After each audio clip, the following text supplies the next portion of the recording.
Sub inspector भर्ती परीक्षा को रद्द किए जाने पर प्रदेश भर में छात्रों के बीच गहरी नाराजगी।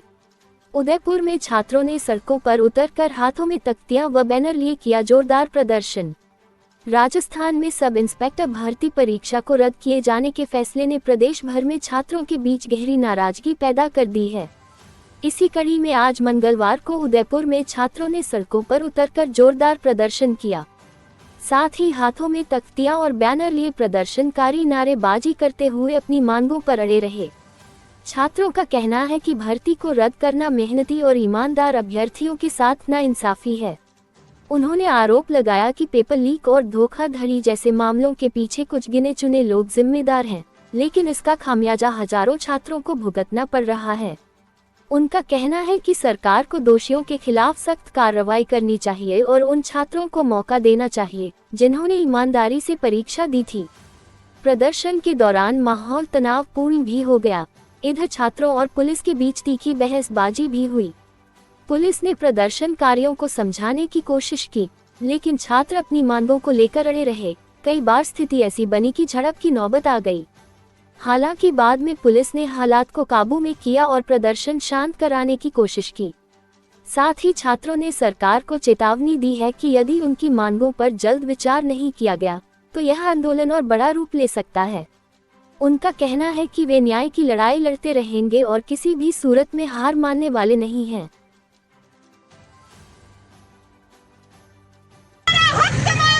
नहीं किसी से भीख मांगते, हम हमारा हक मांगते, नहीं किसी से भीख मांगते।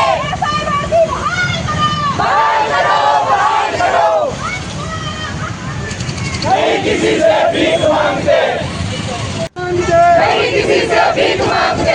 कोई भर्ती बहाल करो, बहाल करो, बहाल करो, कोई भर्ती बहाल करो, बहाल करो, बहाल करो, बंद करो, बंद करो, बंद करो, बंद करो, बंद करो, बंद करो, बेईमानों को जेल में डालो, जेल में डालो, भीख मांगते, भर्ती बहाल करो, बहाल करो, बहाल करो, हमारे साथ न्याय करो, न्याय करो, न्याय करो, भीख मांगते, बहाल करो, बहाल करो, बहाल करो, बहाल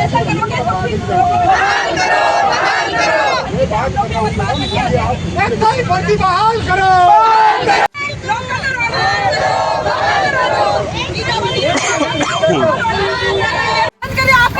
कराना पड़ेगा मुझको। तो आप आगे पहुंचाओ हमारी बात, ये भी आपकी ड्यूटी है। नहीं किसी से भीख मांगते, आपको सुबह जब एसपी ऑफिस से फोन आया, मैंने बोला नहीं किसी से भीख मांगते।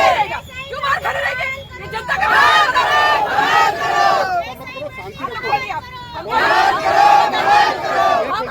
हम हंगामा कुछ कर नहीं रहे, हम हमारी बात रख रहे हैं, हमारी बात नहीं रख सकते। क्यों नहीं जा सकते? क्यों नहीं जा सकते? बुला लेता हूँ, बुलाइए, बुला रहा हूँ भैया, बुला लो, बुला लो। ये बोली उधर की घर में बैठा है, बताओ हमारे ऊपर मत, ये आपने तो किया, आप बंद करिए, आपने किया। मैंने कराना पड़ेगा मुझको। हाँ तो आप आगे पहुंचाओ हमारी बात, यही आपकी ड्यूटी है। नहीं किसी से भीख मांगते, आपको सुबह जब एसपी ऑफिस से फोन आया, मैंने बोला नहीं किसी से भीख मांगते। क्यों बाहर खड़े रह गए? ये जनता का बहाल करो, बहाल करो, बहाल करो, हम हंगामा कुछ कर नहीं रहे, हम हमारी बात रख रहे हैं, हमारी बात नहीं रख सकते। मैडम क्यों नहीं जा सकते? क्यों नहीं जा सकते? बुला लेता हूँ, बुलाइए, बुला रहा हूँ भैया, बुला लो, बुला लो। ये बोली उधर की, अरे आगे बोली बैठ रही है।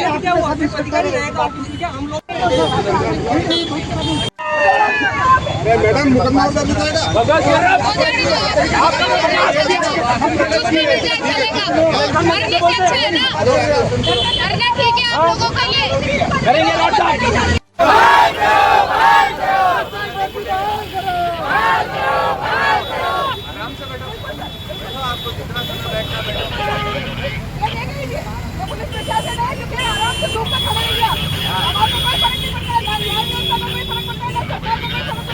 कितने बच्चे आए, पेरेंट्स आए, सब बहुत आत्मा दुखी होगी तभी आए। आज धूप में कौन आता है? आपके विभाग के बच्चे निवेदन है कि अंदर जाने दीजिए इनको, बस बैठ रहे सब कुछ भी अंदर नहीं, अंदर किसी को अलाउ नहीं। फिर आप जो अंदर 5 आदमी व्यक्ति जो भेज रहे हैं ना, क्या भेजेंगे ना, फिर हम बाहर चले जाएंगे। एक बार यहाँ तक तो अलाउ नहीं, कभी नहीं होता है, कभी नहीं होता है। सारे धरना प्रदर्शन के पूछ लो, आप सारे धरना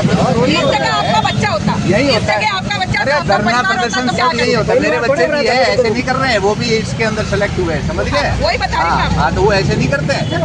आप अपनी बात रखिए यहाँ पे, हाँ तो हम रख रहे उचित हैं, मंच से, उचित माध्यम से अपनी बात रखिए। उचित माध्यम से ही रख रहे बस हैं तो फिर आप कहोगे हमको अंदर जाके बैठ जाओ। अरे आप बैठना कहाँ है सर, हमारे को जाने हाँ तो दीजिए। अंदर नहीं होगा, कितने लोगों की अंदर प्रतिनिधि के रूप में आप 5 आदमी जाना है।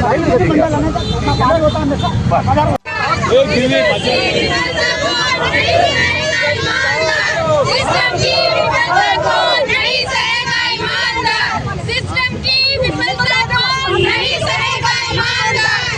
इसके कहीं साफ माने नहीं जाने, किसके बात करनी है बोलो ना। हमारे को हमारी बात रखनी है। आप 5 आदमी थे हो जाओ, बताओ।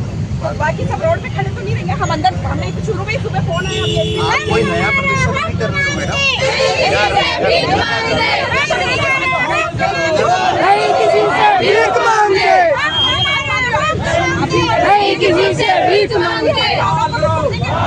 अरे आपको अपना ज्ञापन देना मैडम, ज्ञापन दो ना आप।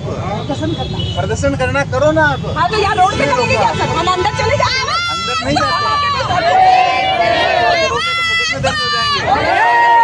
कैसे अन्याय हो रहा है तो और हो जाएगा अन्याय। अरे आप किस पे चिढ़ रहे हो? जिस पे नाराजगी जाहिर करनी है उस पे करो सर मैडम। आप ये तरीके से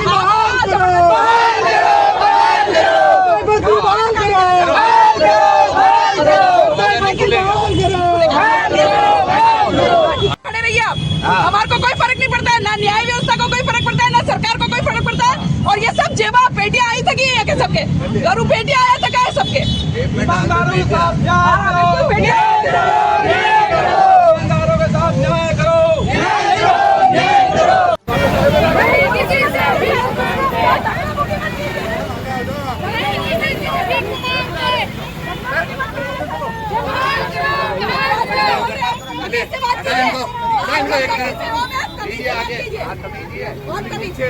क्या कर लोगे आप, क्या कर लोगे?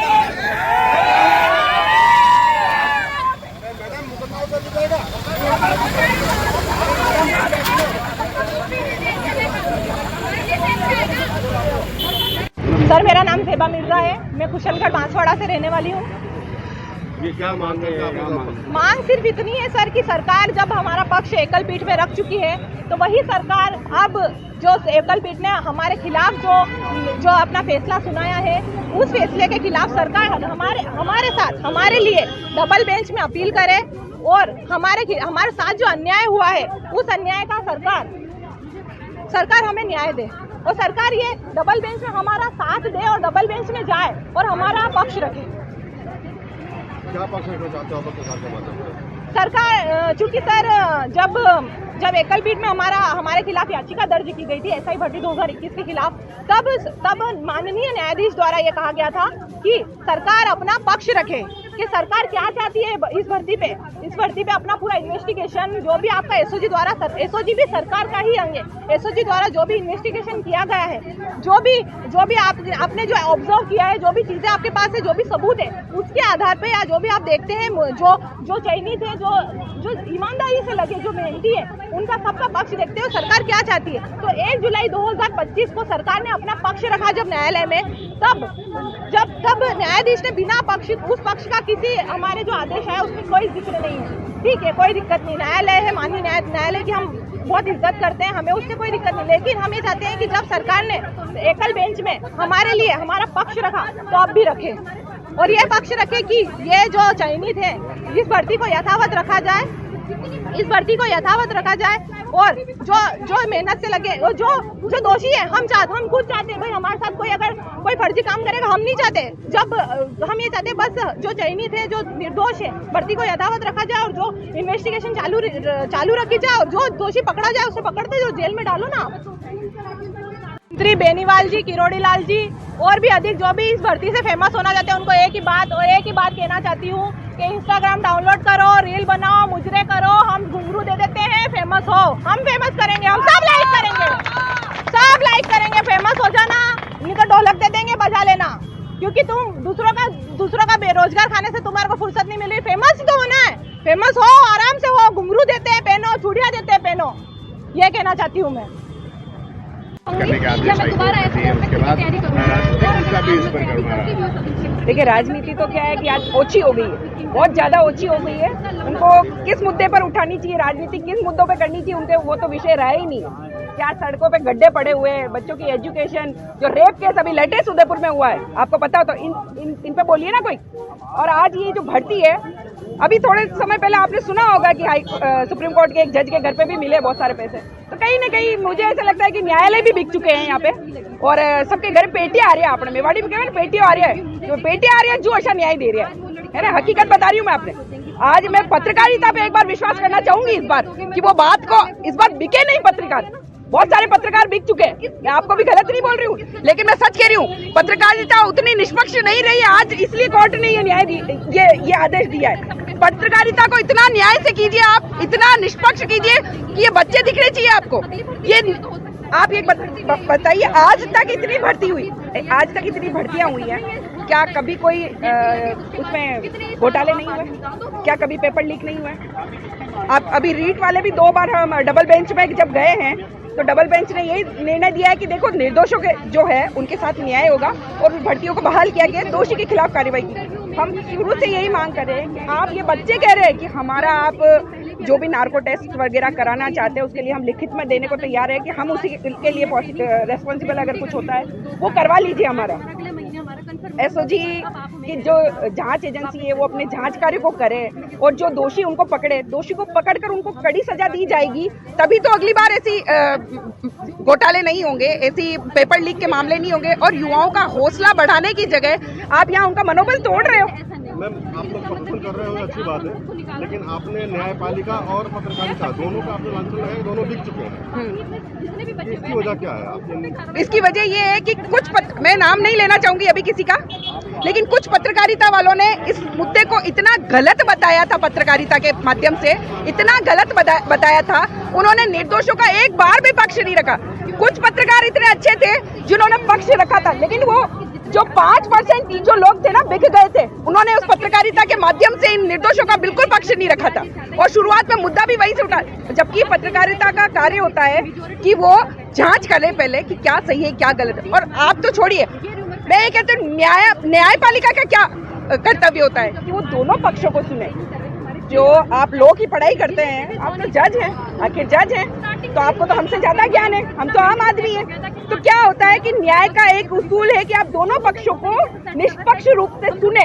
आपने इस पक्ष को तो शुरू से सुना ही नहीं, इस पक्ष के बारे में सोचा ही नहीं, कि हमने यहाँ तक कि ऐसी वीडियोस भेजी उन घर की, परिवार की, उन गरीब लोगों की, कि वो कैसे बच्चे बकरियां चरा के माँ बच्चे को पढ़ा रही है, झोपड़ी में पढ़ा रही है, और फिर वो यहाँ तक आए। आज उन बच्चों का हौसला तक आपने तोड़ दिया है। तो मेरा ये सरकार से निवेदन है कि आपने अगर पहले हमारा साथ दिया, आपने हमारी तरफ से आपने बात रखी, तो अब आप डबल बेंच में क्यों नहीं जा रहे हैं?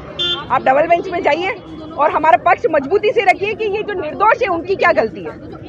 तो छोला है, मैं सब इंस्पेक्टर तैनीफ हूँ।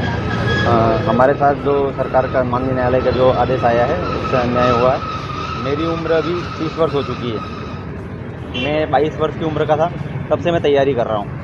ये मेरी पहली नौकरी नहीं है। मैं इससे पहले मैं सेंट्रल गवर्नमेंट में जॉब करता था, वहाँ पर मैं सेंट्रल गवर्नमेंट में भी सब इंस्पेक्टर था, प्लाटून कमांडर। वहाँ पे मैं 4.5 वर्ष नौकरी कर आया, वहाँ से त्याग पत्र देकर फिर मैंने यहाँ पर ज्वाइन किया, और ज्वाइन किया, ट्रेनिंग कर ली। लगभग 2 साल होने वाले थे, हमारा प्रोफेशन कंप्लीट होने वाला था। उसके बावजूद उसके बाद हमारे साथ इस तरह का अन्याय हुआ। तो मेरा माननीय सरकार से यही निवेदन है, हाथ जोड़कर निवेदन है कि जब हम गलत नहीं थे तभी आप सिंगल बेंच में हमारे पक्ष में खड़े थे, आपने हमारे लिए पैरवी की। तो आगे भी हमारा यही निवेदन है कि आप डिविजनल बेंच में भी हमारा साथ दें और हमें न्याय देने का कार्य करें। आप लोग जो तकिया लेके घूम रहे हैं, जिसमें आप लोग खुद स्वीकार कर रहे हैं कि इस परीक्षा में भ्रष्टाचार हुआ है, जी, कहीं ना कहीं घोटाला हुआ है, तो जी, घोटाले की वजह से सुप्रीम कोर्ट हाई कोर्ट ने यह फैसला दिया है, तो फैसले का स्वागत करना चाहिए। आप लोग विरोध क्यों कर रहे हो? स्वागत कैसे करेंगे? स्वागत तब करेंगे जब फैसला न्याय संगत होगा। फैसला न्याय संगत इसलिए नहीं है क्योंकि जब जिन लोगों ने चीटिंग करके आए या फिर पेपर लीक करके आए, जिस भी माध्यम से आए, डमी बिठाकर आए, तो वो लोग जो आए हैं उनका प्रतिशत तो मात्र 6-7% है। बाकी के जो ईमानदार लोग हैं उनका क्या? तो 6-7% को आप लोग चिन्हित करके सरकार के हवाले क्यों? बिल्कुल, उनको चिन्हित करके सरकार, अभी तक जो राज्य सरकार ने कार्य किया है बहुत अच्छा कार्य किया है। लगभग 55 लोगों को उन्होंने सलाखों के पीछे भेजा है। और ऑलमोस्ट जो जितना भी कचरा आया था वो सारा क्लियर हो चुका है। कुछ लोग ही बचे थे जो जिनको निकालना रहा था, बट माननीय न्यायालय का ये आदेश आ गया और उससे एक झटके में ही हमारा जो सब कुछ था वो सब हमसे छीन लिया गया। तो मेरा आगे निवेदन है कि हम डिविजनल बेंच में हमारे साथ सरकार हमारा पक्ष रखे और हमें न्याय दिलाने का कार्य करे। धन्यवाद। की बात करता है, राम राज की बात करता है। आप खुद बताइए, क्या ये राम राज है? राम राज में एक निर्दोष होता है, उसको न्याय मिलना चाहिए। क्या ये न्याय था? अगर जो दोषी है कुछ लोग हैं, हम मानते हैं उनके खिलाफ कार्रवाई होनी चाहिए थी, हम खुद चाहते हैं, क्योंकि उनके साथ जो लड़के बाहर रह गए उनके साथ अन्याय हुआ, उनकी वजह से वो अंदर आ सकते थे। पर एक झटके में तुम लोगों ने सबको बराबर कर दिया और तुम कहते हो हमने न्याय दे दिया। ये कैसा राम राज है? ये कौन सा अमृत मौसम मना रहा देश? हमारे ये समझ में नहीं आ रहा। आज हमारी गरिमा तुमने छीन ली, आदमी इज्जत से जीता है। हम वो किसान कौम के लोग हैं जो ज़मीन से अपना रोटी छीन के निकालते हैं। हम सरकारों से न, इन अधिकारियों से, इन नेताओं से, लोगों से तो छीन ही लेंगे, इतनी कुब्बत हम रखते हैं। पर कम से कम जो किरोड़ी लाल जी हैं, हनुमान बेनीवाल, रोजाना तुम कह रहे हो हमारे पास इतने सबूत हैं। भाई क्या करेगा? अचार डालेगा क्या सबूत का? तू क्यों नहीं देता? तू पूछता है मुख्यमंत्री मुझे बता दे कि मैं इन लोगों के सबूत दे दूं, वो अधिकारी चले जाएंगे, वो नेता चले जाएगा। भाई क्यों दबा के बैठा है तुम सबूतों को? क्यों नहीं लाता है? सिर्फ मीडिया में आता है तो सुर्खी में रहता है, क्योंकि तुझे पता है बेरोजगार लोग ज्यादा हैं, वो सिस्टम की हकीकत को नहीं जानते, तेरी भावनाओं से जुड़ेंगे। भाई तेरे पास सबूत है तो तू लेके आना दे, कम से कम जो निर्दोष लोग हैं उनको न्याय मिले। मैं मेरी बात करता हूँ, मैं 2013 में कांस्टेबल बना था। 6 साल नौकरी करने के बाद मुझे लगा कि नहीं यार अधिकारी बनना चाहिए, कांस्टेबल के नीचे पोस्ट में कुछ नहीं है। मैंने 2019 में रिजाइन कर दिया। 19 में रिजाइन करने के बाद साल भर में तैयारी के लिए गया था, कोविड की वजह से मुझे जयपुर से वापस घर आना पड़ा, मेरी तैयारी डिस्टर्ब हुई। फिर मैं पटवारी बना, पटवारी बनने के बाद मैंने आरएस मुख्य एग्जाम लिखा, वो मेरा नहीं हो पाया, मेरी तैयारी कम रही क्योंकि मैं सब इंस्पेक्टर का फिजिकल की तैयारी कर रहा था। सब इंस्पेक्टर मेरा चयन हुआ, मैंने वीडियो प्री एग्जाम और मुख्य एग्जाम निकाले। क्या इतना एग्जाम निकालने के बाद मेरा एसओजी से चैलेंज है कि अगर मेरे जितने भी एग्जाम निकाले हर एग्जाम की जांच की जाए। और मेरा छोटा भाई टीचर है, मेरे 2 बहनें टीचर हैं, उन सब की जांच की जाए। अगर मेरे घर में कोई एक भी मिलता है तो मैं कहता हूँ तू चौराहे पे लाके फांसी चढ़ा दे, गोली मार दे। यार ये कैसे न्याय की बात हुई? तू साला मीडिया में आके बोलता है कि हम 400 लोगों को फर्जी वो है, तो भाई सबूत लाने यार, जेल में डाल, हमें डाल दे, क्या दिक्कत है? जाएंगे हम। अगर मैंने गलत किया, मेरी वजह से कोई ईमानदार लड़का अंदर आएगा, उसको तो न्याय मिलेगा ना। आगे हम चाहते हैं कि डबल बेंच में जाएं, सरकार हमारे पक्ष रखे, हम भी हमारे पक्ष मजबूती से रखेंगे, हमें न्याय मिले। और जो भी लड़के गलत तरीके से आए उनको बाहर किया जाए, और जो निर्दोष लड़के हैं जिन्होंने मेहनत की उनको वेटिंग लिस्ट में मौका दिया जाए। न्याय तभी मिलेगा, और कोई तरीका नहीं है न्याय करने का। अगर तुमने रद्द का फैसला किया तो भाई हम तो दोषी हो गए ना।